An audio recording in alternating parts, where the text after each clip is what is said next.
정형식 재판관의 질문이 이어지니까 홍장원 전 국정원 차장이 말이 좀 꼬이기도 했습니다. 그 장면도 다시 보시죠.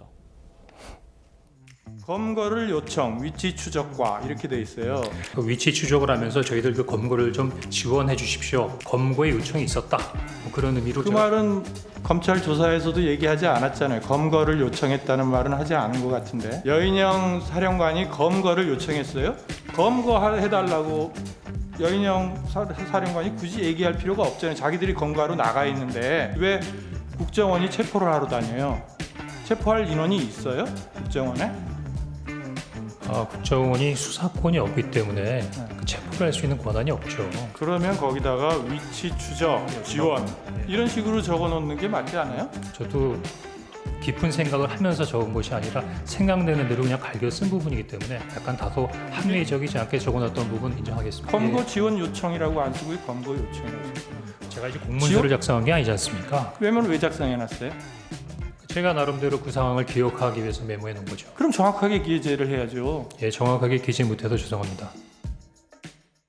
차 교수님, 네. 검거 요청과 검거 지원 요청 이건 분명히 다른 것 아닌가?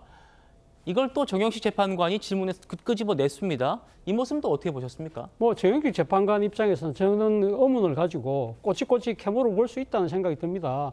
말 그대로 평생을 그러니까 이 지금 재판을 해오신 분이잖아요. 그렇다고 한다면 이 팩트를 확정하는 데 있어서 한 채의 오차도 없어야 된다. 그렇기 때문에 아주 디테일한 부분들도 꼼꼼하게 따질 수밖에 없는 그런 역할을 지금 담당하고 계신 것이 아닐까 하는 생각이 들고 무엇보다도 지금 이번 이 탄핵 심판의 주심을 맡고 있기 때문에 다른 이 지금 재판관들이 지금 따지지 않는 문제들에 대해서 분명하게 이 좀 시시비비를 가려야 되겠다는 생각을 분명히 갖고 있는 것 같습니다. 그렇기 때문에 저는 뭐 정형식 재판관의 일각에서는 뭐 윤 대통령이 그러니까 일종의 지명을 해서 임명한 사람이기 때문에 일종의 뭐랄까요, 윤 대통령이 유리한 국면을 만들기 위해서 저런 의도된 질문을 하는 것이 아니냐 이렇게 보는 지금 시각들도 있던데요.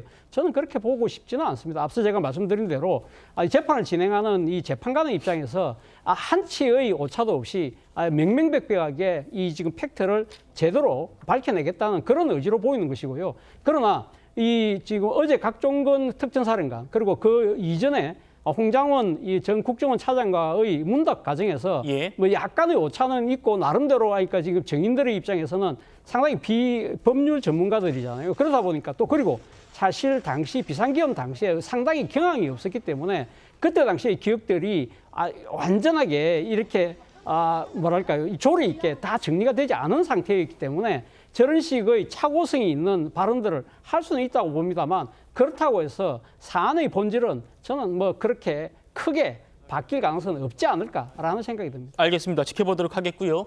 정형식 재판관뿐만 아니라 과연 국정원에 누군가를 체포하고 검거할 능력이 있느냐라고 했을 때 홍장원 차장이 본인 입으로 그럴 능력이 없다. 경찰과 공조해야 가능하다라고 자백을 하지 않았습니까? 결과적으로 국정원에서는 누군가를 체포할 능력이 없기 때문에 그러니까 위치 추적 선에서만 협조를 할 수 있는 것이고 그렇기 때문에 방첩사를 지원하라 이제 정도의 이야기만 그나마 타당성이 인정이 되는 것이고요. 그러니까 윤 대통령 측에서는 간첩을 잡아들이라는 뜻이었다 이렇게 주장을 하고 있는데 저는 그 주장이 굉장히 합리적이라고 생각을 했습니다. 왜냐하면 지난 12월 6일에 홍장원 차장이 본인 입으로 대통령이 대공수사권을 돌려줄 테니 모두 잡아들여라 라고 이야기를 했다라고 증언을 했습니다.